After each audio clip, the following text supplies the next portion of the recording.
तो चलिए शुरू करते हैं। निम्न समीकरण को हल कीजिए। सबसे पहले बच्चों हम इस समीकरण का मतलब समझ लें कि समीकरण क्या होती है। एग्जाम्पल के लिए बच्चों x + 7 ये मैंने यहाँ लिखा, क्या ये एक समीकरण है? नहीं है। अगर हम इसमें बराबर का चिन्ह लगाकर यहाँ 0 लिख दें तो ये क्या हो जाएगी? एक समीकरण हो जाती है। ठीक है बच्चों, समीकरण इसे कहते हैं। ये जो होता है x, y, z, a, b, c, d इसे हम कहते हैं चर, और जो संख्याएं होती हैं इन्हें हम कहते हैं अचर। क्लियर? किसी भी समीकरण को हल करने का मतलब बच्चों क्या होता है, समीकरण में जहां पर भी एक चर दिया होगा उस चर का हमें मान निकालना है। ठीक है, बस इतनी सी इसमें बात है। तो चलिए शुरू करते हैं। शुरू करने से पहले आप एक दो चीजें समझ लें। सबसे पहली बात बच्चों, समीकरण में जितनी भी संख्याएं दी होंगी, संख्याएं जिन्हें हम अचर कहते हैं, इनको हमें क्या करना होगा, ये बराबर का जो चिन्ह है इसके इस ओर रखना होगा। इसे हम कहते हैं RHS यानी राइट हैंड साइड, और इस ओर को हम कहते हैं LHS यानी लेफ्ट हैंड साइड। तो जितनी भी संख्याएं हैं वो रहेंगी RHS में, और जितने भी चर यानी ABCD XYZ वो रहेंगे आपके लेफ्ट हैंड साइड में। ठीक है।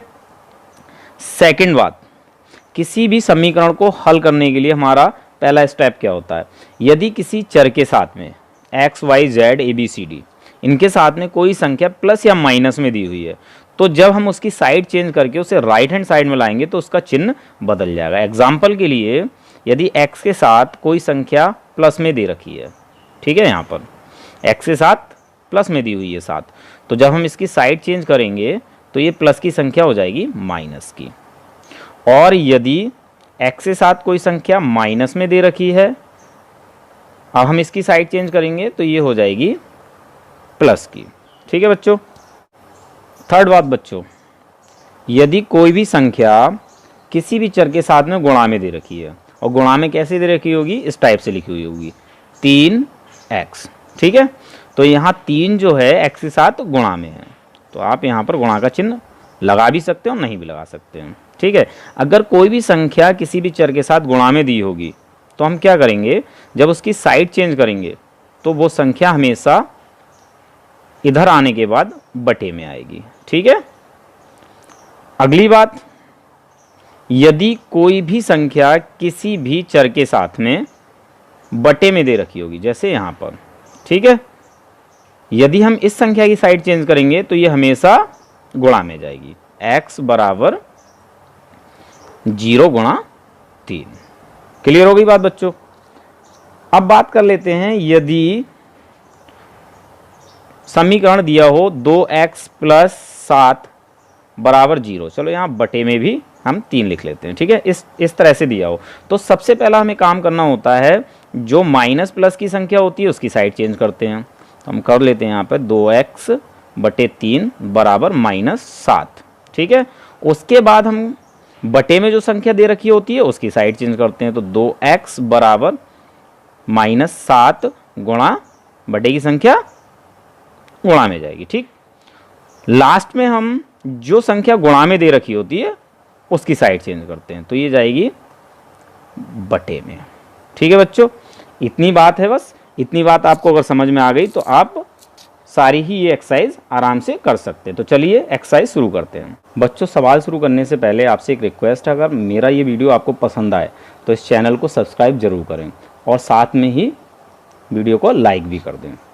देखिए पहला सवाल, समीकरण को हमें हल करना है। हल करने का मतलब क्या होता है, दिए गए चर की वैल्यू निकालना। तो यहाँ चर क्या दिया है, x, हमें क्या करना है, x की वैल्यू निकालनी। तो x = यहाँ 7 लिखा है, और ये माइनस का साइड चेंज करके हो जाएगा प्लस का, तो x की वैल्यू हो जाएगी 9। यही हो जाएगा आंसर। ठीक है।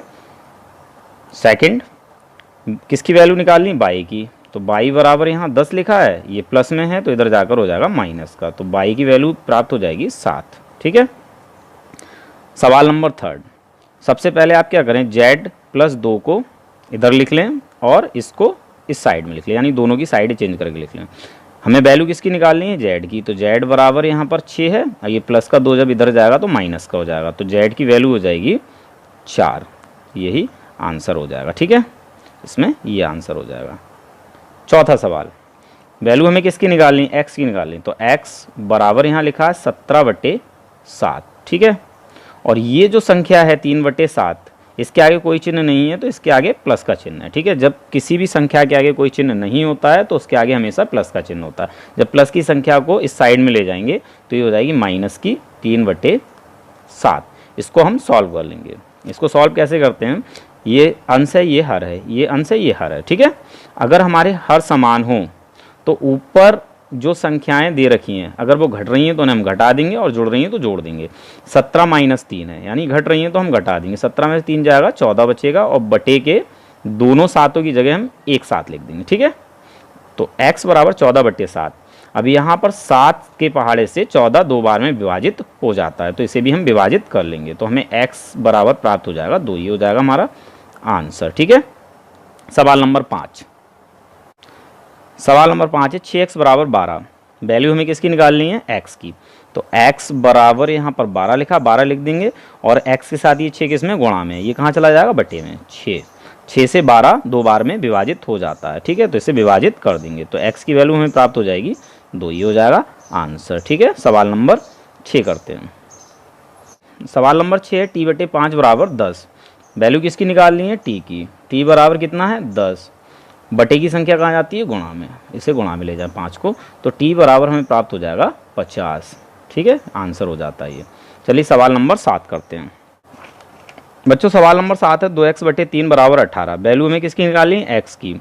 तो अभी मैंने आपको बताया था सबसे पहले हम क्या करेंगे, बटे की संख्या को इधर ले जाएंगे। अगर प्लस की संख्या नहीं दे रखी है, बटे की दे रखी, तो सबसे पहले बटे की संख्या जाएगी।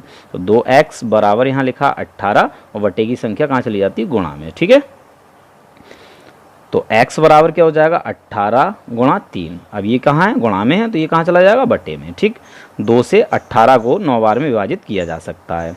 तो x बराबर हमें कितना प्राप्त हो जाएगा, 9 × 3 = 27। ये हो जाएगा आंसर। ठीक है, सवाल नंबर 8 करते हैं। इसको आप पहले लिख लें, 22/1.5 बराबर 1.6।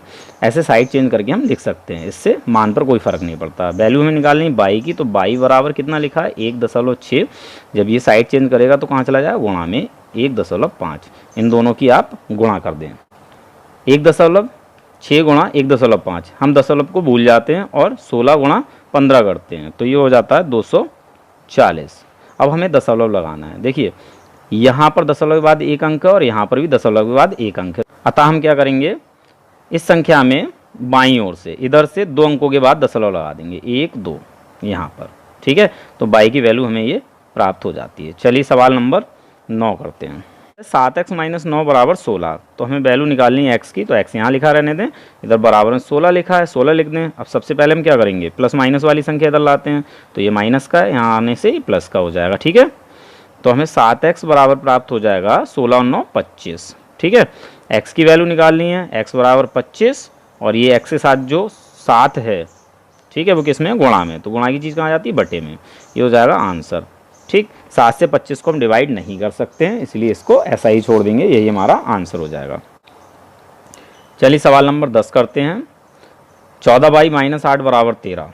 14y बराबर है यहाँ 13, माइनस का 8 इधर आकर प्लस का हो जाएगा, तो 14y हमें प्राप्त हो जाएगा 21। ठीक है, तो y बराबर क्या होगा, 21, और ये 14 कहाँ चले जाएंगे, बटे में। ठीक है, कौन सी संख्या है जो दोनों संख्याओं को काट सकती है, 7। 7 3 21 और 7 दूनी 14। हमें एक ही संख्या से ऊपर नीचे विभाजित करना होता है, तो y बराबर हमें प्राप्त हो जाएगा 3/2। अब ये दोनों संख्याएं एक दूसरे से विभाजित नहीं होंगी, अतः आंसर यही हो जाएगा। ठीक है, चलिए सवाल नंबर 11 करते हैं। सवाल नंबर 11 है 17 + 6p बराबर 9। हमें वैल्यू किसकी निकालनी है, p की। तो हमें यहाँ 6p लिखा रहने दें, बराबर 9। ठीक है, ये देखिए यहाँ कोई चिन्ह नहीं, तो किसका चिन्ह है, प्लस का। इसको इधर ले जाएंगे तो हो जाएगा माइनस का 17। तो 6p बराबर हमें प्राप्त होगा, ये प्लस की संख्या है, माइनस की संख्या है। ठीक, जब कोई चिन्ह नहीं होता तो प्लस का चिन्ह होता है, प्लस माइनस हमेशा घटते हैं। 17 में से हम 9 घटाएंगे तो हमें माइनस का 8 प्राप्त होगा। तो p बराबर क्या हो जाएगा, -8/6। अब दोनों कौन सी संख्या से कट जाएंगी, 2 से। 2 चौक 8 और 2 3 6, तो हमें p की वैल्यू प्राप्त हो जाएगी -4/3। ठीक है, यही हमारा आंसर हो जाएगा। चलिए क्वेश्चन नंबर 12 करते हैं। क्वेश्चन नंबर 12 है बच्चों, x/3 + 1 = 7/15।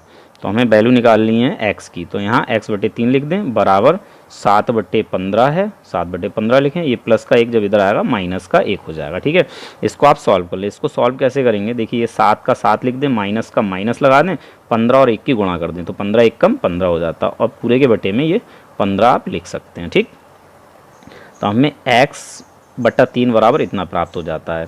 अब इसको हम क्या करेंगे, घटा लेंगे। ठीक है, 7 प्लस का है और 15 माइनस का, तो क्या होगा, घट जाएगा।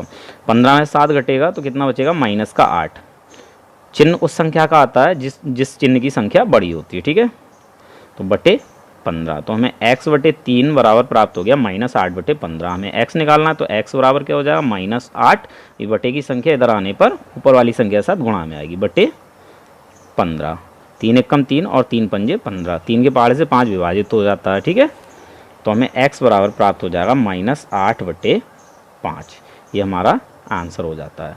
अगर वीडियो आपको पसंद आया हो तो प्लीज़ इस वीडियो को लाइक करना ना भूलें, और मेरे चैनल को तो बिल्कुल भी सब्सक्राइब करना ना भूलें। मिलते हैं अपनी नेक्स्ट वीडियो में। धन्यवाद।